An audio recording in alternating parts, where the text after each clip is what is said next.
位於新界元朗錦田鄉，每10年一次嘅酬恩見照，喺光影交錯之間，傳統與現代悄然相遇。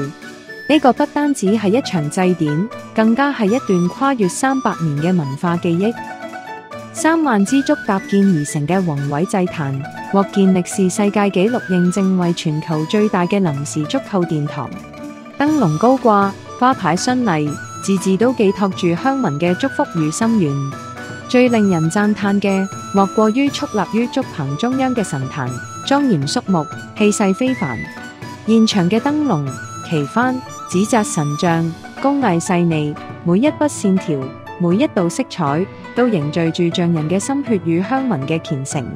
10年一度嘅酬恩見照，鄉親父老無論身處何方，必定衣錦還鄉。眾人齊心協力，舉行科儀，超度亡魂，祈求風調雨順，既係感恩與團聚，亦都係文化嘅延續與心靈嘅歸屬，展現出一首世代相傳嘅詩篇。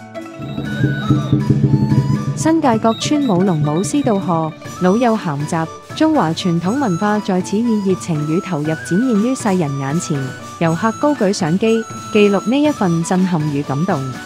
錦田鄉以最壯麗嘅場景迎接每一位來賓，讓遠道而來嘅客人感受到新界人嘅熱情與團結。錦田鄉酬恩見照，10年一聚，古今相融，係一份熱情，一份凝聚，一份屬於新界嘅文化驕傲。